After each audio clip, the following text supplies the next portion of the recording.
investor lebih berpikir atau dalam konteks pikiran kita itu jangan lihat indeksnya, tapi lihat saham yang kita punya Individu aja. sahamnya ya. Betul. Oh. Karena menurut saya itu akan lebih aman. Kalau kita hanya dipikir, IHSG-nya udah drop nih, 12% terburuk di Asia tahun ini, kita akhirnya malah menjauh dari market. Padahal justru dalam kondisi-kondisi kayak sekarang, opportunity-nya mungkin akan ada. Misalnya saham yang tiba-tiba terkoreksi karena ada perubahan sentimen dari investor asingnya. Misalnya harus ada rasionalisasi kepemilikan gara-gara faktor kayak MSCI kayak downgrade outlook kayak seperti itu. Menurut saya sih fokus ke saham individunya aja, nggak usah fokus ke indeksnya. Nah, kalau kita ngomongin saham, individual saham. Betul. Gimana cara screeningnya di tengah kondisi kayak gini yang paling pas? Sebenarnya kalau kita lihat kan ada pendekatan yang paling gampang itu top to bottom ya. Jadi kita lihat makronya dulu, baru lihat ke individunya dulu. Kayak contoh sekarang, kondisi di geopolitik di Timur Tengah itu kan banyak mempengaruhi beberapa hal. Yang pertama fluktuasi harga minyak, kemudian pergerakan harga emas, kemudian juga pergerakan rupiah dan lain-lain. Itu kita faktor terlebih dahulu pertama. Saham-saham apa yang kira-kira secara fundamental nantinya akan diuntungkan oleh hal-hal tersebut. Nah, baru dari situ kita lihat, ternyata kalau perubahan harga minyak secara fluktuatif, kemudian harganya naik, ini mungkin sektor energi akan diuntungkan. Kita lock dulu satu sektor energi. Ya, kemudian nanti apa lagi? Mungkin sektor pertambangan mineral kita lock. Mungkin saham-saham yang berorientasi ekspor kita lock kalau rupiahnya terus melemah. Nah, dari situ baru kita lihat siapa key player di masing-masing sektor. Nanti baru dari situ kita lihat, key playernya emiten A, B, C. Kita langsung cek fundamentalnya seperti apa. Apakah memang nanti dia akan betul-betul diuntungkan, misalnya penjualannya akan meningkat, atau misalnya biaya operasionalnya akan turun, seperti itu. Dan terakhir kita lihat momentumnya dengan menggunakan pendekatan technical analytic.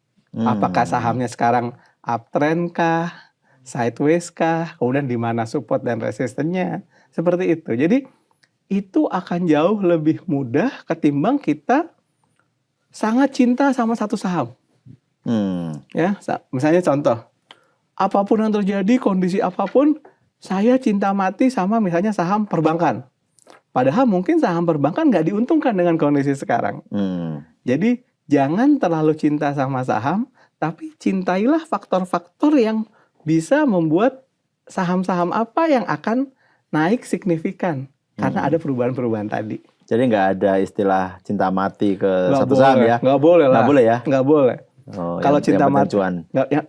Itu YPC aja, yang penting cuan. Yang penting cuan ya. Tadi menarik, jadi kita harus lihat faktor makronya, kita turunkan ke sektornya, habis itu kita lihat key playernya, habis itu kita bandingkan. Ya, baru nanti kita lihat yang mana punya momentumnya. Seperti itu. Kalau narasi individual saham kira-kira seperti apa? Nah, kalau narasi individual saham kan dalam beberapa, mungkin kita lihat sejak Oktober lah atau sejak setahun yang lalu ya, kan akan ada beberapa saham mungkin yang diuntungkan karena ada proyek-proyek strategis misalnya kayak gitu kan. Nah, hal-hal seperti itu juga bisa dijadikan sebagai faktor untuk memilih saham. Kira-kira kan kalau ada yang bilang nih ya, zaman dulu, zaman masih muda saya bilang kata gitu. Yang namanya pemain terbesar di pasar itu sebenarnya bukan orang yang punya duit. Bukan orang yang punya duit, tapi orang yang punya kebijakan. Nah, kemana arah kebijakan ekonomi itu kan akan menguntungkan satu atau dua emiten. Makanya ketika kita lihat ada proyek strategis ini, misalnya let's say pengolahan limbah menjadi elektronik, waste to energy. Nah, gitu kan. Sama apa yang akan diuntungkan. Nah, hal-hal seperti ini juga bisa kita jadikan sebagai faktor. Kalau memang kita bisa mengaitkan atau bisa merajut lah ya benang merah antara kebijakan dengan emiten apa yang akan diuntungkan dari kebijakan tadi. Itu juga bisa dipakai yang kayak gitu. Artinya kita juga harus terupdate dengan berita-berita terkini ya. Betul. Mau nggak mau lah, dulu zaman dulu kan saya mulai saham tahun 2000 ya. Wah. Saya mulai tahun 2000. Om Lukman mulai masuk market tahun 2000. Wah, udah senior. Tahun 2000. Tahun 2000 itu dulu untuk tahu saham mungkin kita harus langganan koran dulu kan. Iya. Koran media tertentu atau baca ticker dulu tuh di TV kan dulu ada kayak gitu kan, seperti itu. Nah, sekarang dengan perkembangan teknologi, digitalisasi, semua informasi tentang saham, tentang emiten, kebijakan semua ada di handphone atau di iPad. Nah, apalagi dengan kondisi AI sekarang nih.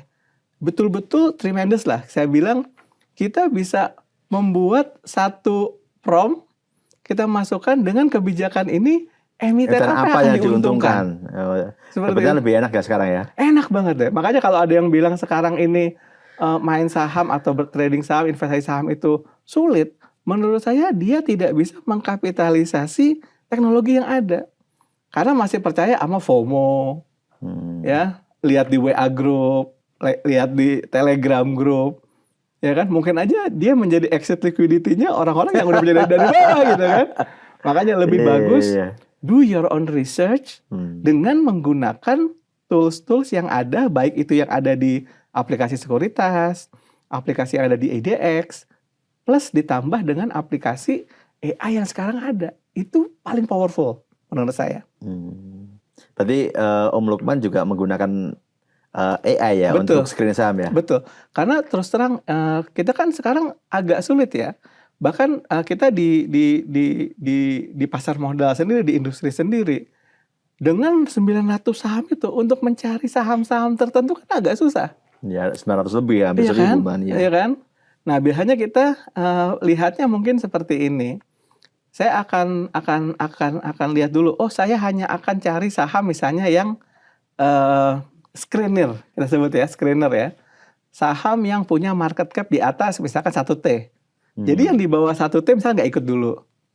Kemudian saya cari saham misalkan, saya cari saham yang ada pertumbuhan revenue growth-nya.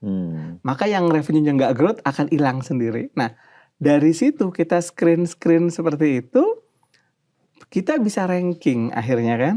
Kita bisa ranking saham mana yang paling punya posisi lebih baik dibandingkan dengan peers-nya. Baik itu dalam satu indeks tertentu, maupun dalam satu sektor atau industri tertentu. Nah, hal seperti ini sebenarnya dimungkinkan sekarang.